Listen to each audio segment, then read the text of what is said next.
He always said he'd go out with a bang. My father, Howard Crane, 40 years as the head of logistics at Hawthorne Steel. A man who lived in pressed collars, polished shoes, and pride thicker than his cologne. Every day of my childhood I heard the same lines from him. Respect is earned, blood is earned, weakness is inherited. I didn't understand that last part until much later. I was 10 when I first heard the word adopted, whispered like a disease. I walked into the kitchen for a glass of water, only to hear my mother say, "We should have just told her the truth by now. She's not stupid." And he responded, "She's lucky we kept her at all." I stood there, staring at the faucet, trying to pretend I wasn't real for a second, that maybe the water would wash away what I heard. Please subscribe to our channel and tell us in comments from where are you watching this video. But it never left me. Not then. Not through the beatings he called discipline. Not through the years of being second to my younger sister Abigail, the golden child with the same nose as him and the same temper as my mother. I was always the outsider. But I still stayed. I still tried. Until the night he made sure I'd never forget who I was to him. The retirement party was supposed to be a celebration. I had helped to plan the entire thing, booked the venue, printed the banners, called the old coworkers he used to drink with.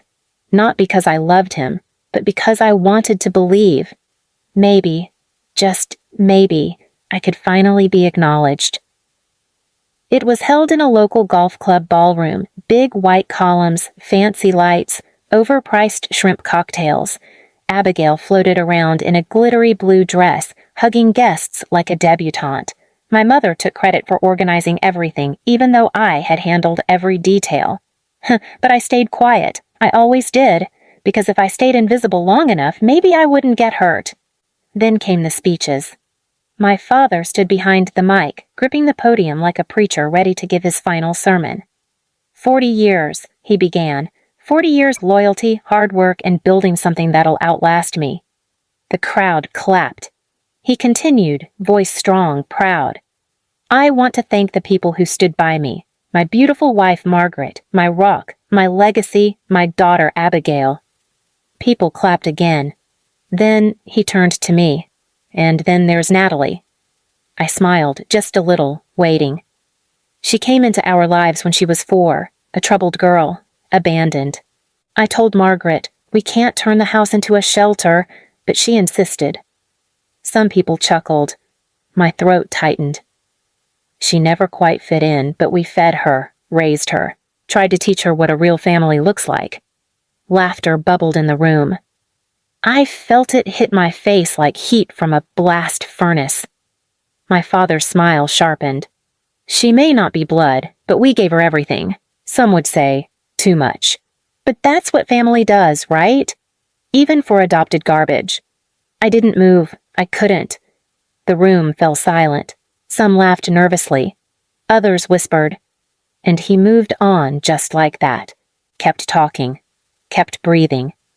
Meanwhile, I sat frozen at table 5, hearing those 2 words repeat in my skull like a drumbeat. Adopted garbage, adopted garbage. I stood up slowly, walked toward the hallway. Abigail tried to follow. Nat, he didn't mean it like that, she said quickly. I turned and looked at her. Yes, he did. He meant every syllable. Then I left, and I didn't look back.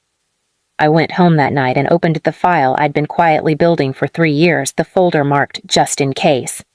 Inside were documents, screenshots, copies of forged invoices, expense reports, and one long paper trail that led to a hidden pension account my father never disclosed to my mother, nor to the company. I found it 4 years ago while helping him organize old taxes.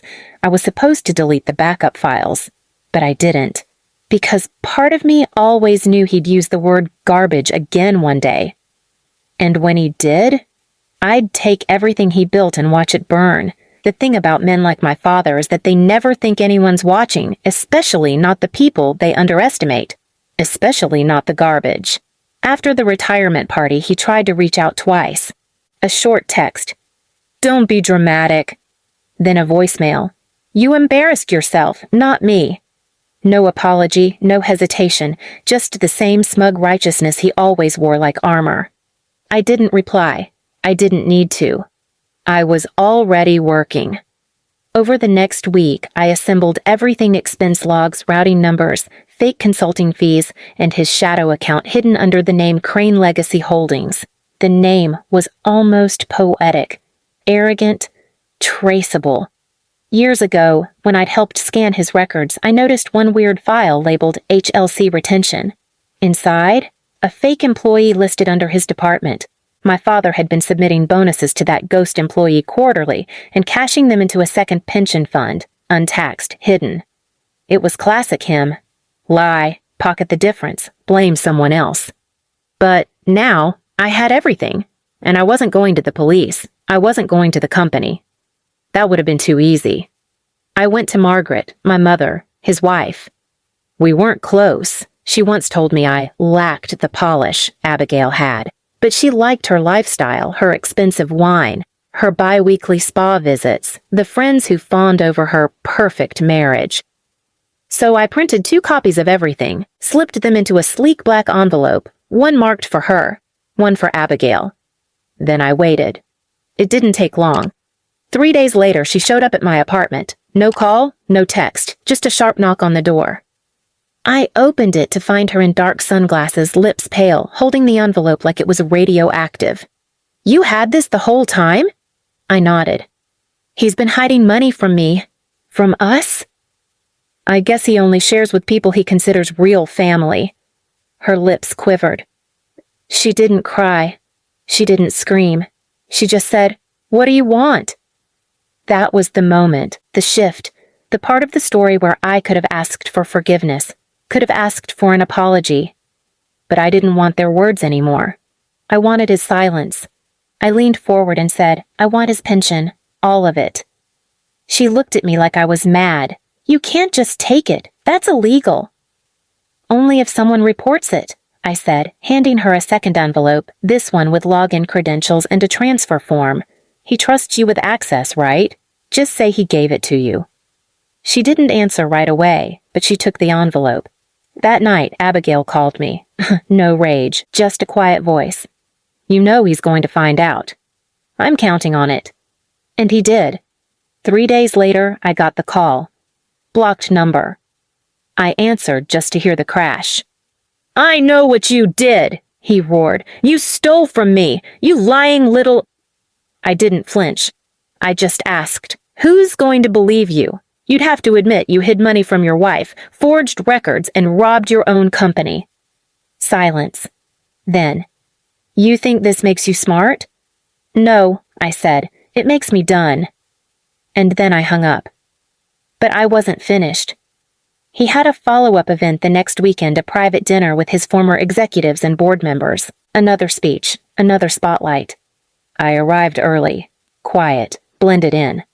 He stepped up to the podium with the same smug face, but this time he looked smaller, paler. The charm cracked. Before he could speak, I walked up, handed the host a note, and whispered, "It's from his daughter." The host, an old colleague, read it aloud.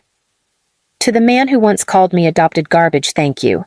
You taught me everything about survival, including how to find your dirty money, clean it up, and leave you standing with nothing but a mic and your mouth." The room fell still. He opened his mouth to deny it, but no sound came. The host blinked. "Is this true?" He stumbled, sweated, didn't answer. And I walked out, calm, collected, not once looking back as I left him standing at the podium. Just like he once left me in a kitchen at 10 years old, wondering if I was ever enough to feed. The fallout was swift. By Monday morning, his retirement plaque was still on his office wall, but the phone wasn't ringing anymore. His ex-colleagues stopped returning his emails. The whispers began circulating faster than any denial he could draft. He tried to reach out again. 3 voicemails. First, rage. Second, desperation. Third, silence, followed by a single whispered sentence. "You destroyed me." I listened to that one twice. Then I deleted it. I wasn't interested in destroying him. That was too dramatic, too loud, too much like him. What I wanted was hunger not for food, but for what he could never get back. Control. Pride. Legacy. I didn't take away his money to feel powerful. I took it to make a point. You can't build an empire out of cruelty and expect loyalty in return. And in a final stroke of irony, I gave the money away. Not all of it, just enough to sting. I made anonymous donations under his name to 3 organizations he openly mocked, one for foster kids, one for single mothers, and one for adopted youth services. Each donation came with a message, in honor of Howard Crane, who taught me exactly what not to be. He couldn't escape it. He couldn't explain it. And he couldn't erase it. The rest of the funds? I used them to build something quiet and permanent, a real home not with portraits of fake smiles, but with peace, with Caleb, with no need to earn my worth through someone else's approval. Abigail stopped speaking to him 2 months later, not because I asked her to, because she finally saw the truth. Margaret never left him, but she stopped defending him. That was enough. He spends most of his days now sitting on the back porch alone. I know because one of his old coworkers sends me photos sometimes. I don't ask for them. He just sends them with a single line of text. Still waiting for his audience. But there isn't one. Because the spotlight is gone. The podium is empty. And even his shadow knows it doesn't belong to him anymore. I didn't need to scream. I didn't need revenge with fire and fury. I just needed to remind him what silence feels like. When no one's clapping anymore. Please subscribe to our channel and tell us in comments from where are you